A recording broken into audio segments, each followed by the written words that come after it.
Od 10. do 17. novembra imamo na nacionalki teden invalidskih vsebin.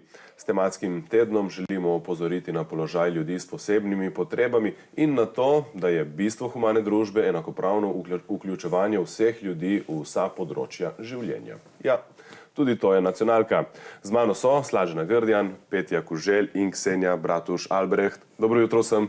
Dobro jutro tudi vam. Torej, danes bomo govorili o zaposlovanju invalidov. Pa dajmo začeti z vami, Ksenja. Vi prihajate iz Šentprime. Poslanstvo Šentprime je povečati zaposljivost in družbeno vključenost ljudi s posebnimi potrebami. Kako to dosegate?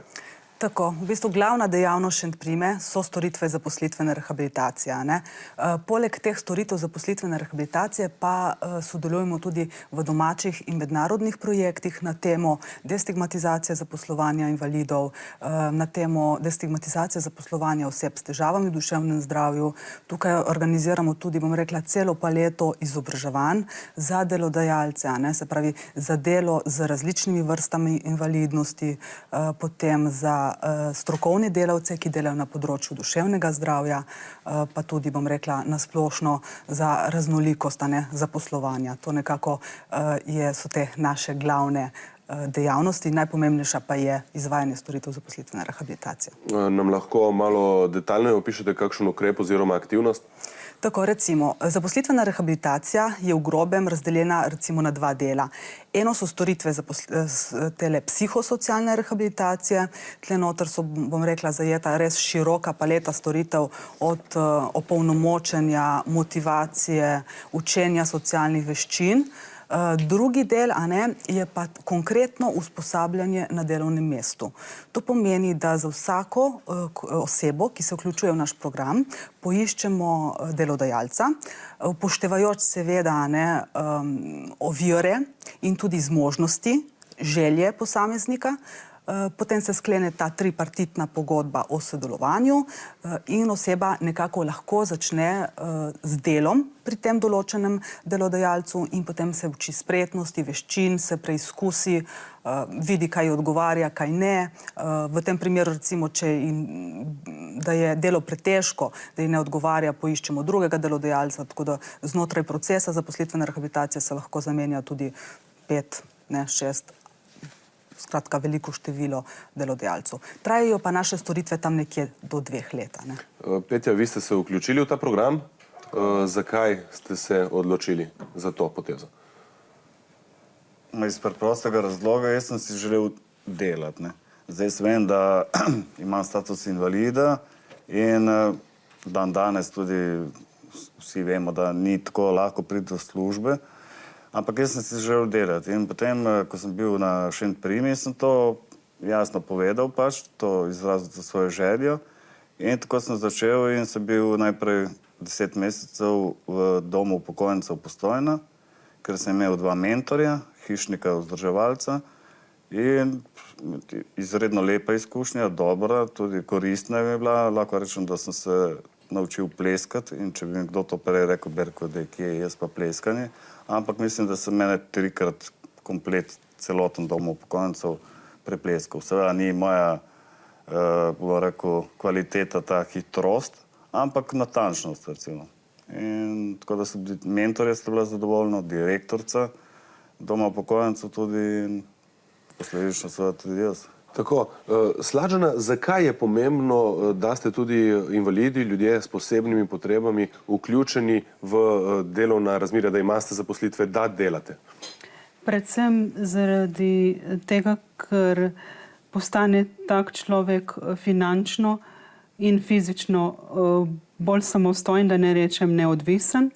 In nazadnje, kar je za vse ljudi, ne glede na raso, zdravstveno stanje ali invalidnost, najbolj pomembno, da ima stik z normalno družbo, med narekovaji.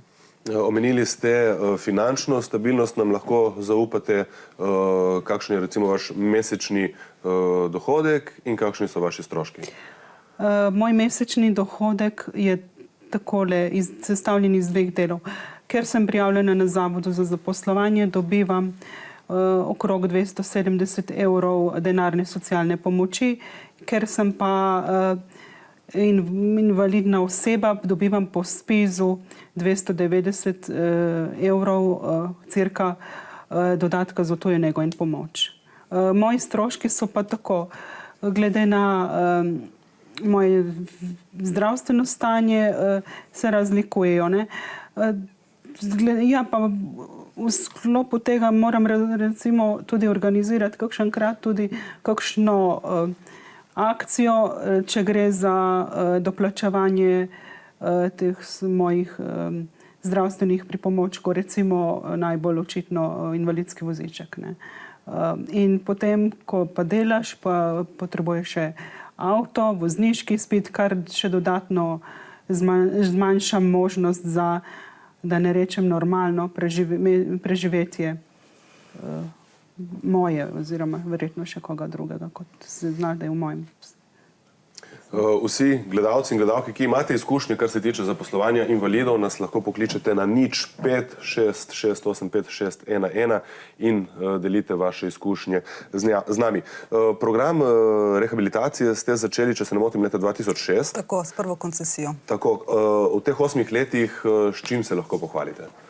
Dejansko tisti največji dosežek, bi lahko rekla, je to, da smo delodajalce tako ozavestili, da dejansko zaposlovanje invalidov ni samo stvar invalidskih podjetij, ampak da tudi običajna podjetja lahko zaposlujejo osebe, ki imajo določeno stopnjo oviranosti. Seveda s posebnimi prilagoditvami, bodisi so to prilagoditve v smislu delovnega časa, mogoče nekih delovnih pripomočkov, odvisno seveda od vrste invalidnosti, ampak dejansko jaz moram zelo pohvaliti naše delodajalce, tudi tle na območju Kopra in Notranjske, ker mi delamo za območno službo Zavoda za zaposlovanje Koper, ki sega tam nekje do Postojne, Ilirske Bistrice, pa ta konc, da imamo na mesečni ravni vedno nove delodajalce, in moram reči, da skoraj za vsakega našega vključenega se dobi nov delodajalec, tako da se naša mreža širi na mesečni ravni.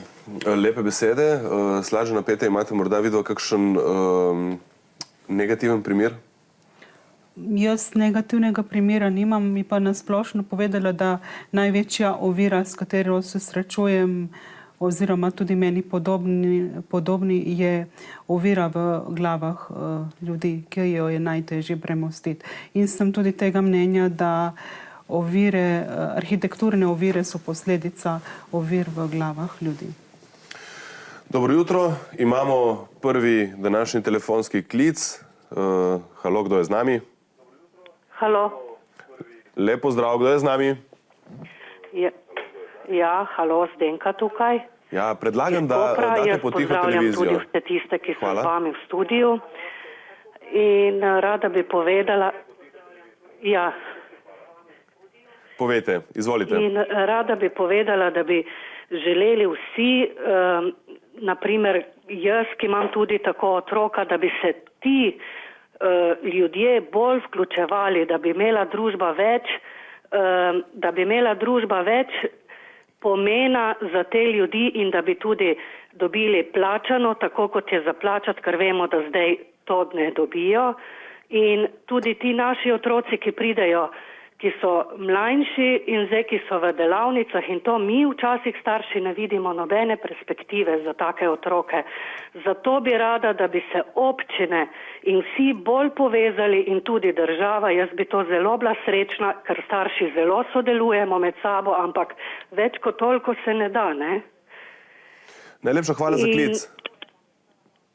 Mislim, ena dobra istočnica sem jo tukaj začutil, predvsem se gre za to, da so starši tudi velikokrat, bom rekel, primorani celo življenje se stati ob strani ljudi s posebnimi potrebami, z invalidi, enostavno zaradi tega, ker niso opolnomočeni, ker niso dovolj samostojni.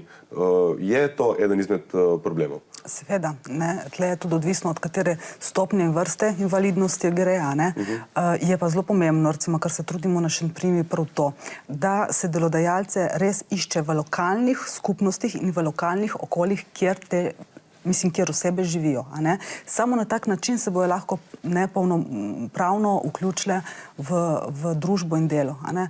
Če jih bom rekla, damo v neke izolacije, kot je rekla gospa po telefonu, v neke delavnice, a ne? Se tam dejansko spet, če se navežem tudi prej, a ne? Ko je gospa Slađana omenila, treba je delati zdravi, a ne pa vse bez ovirami skupaj.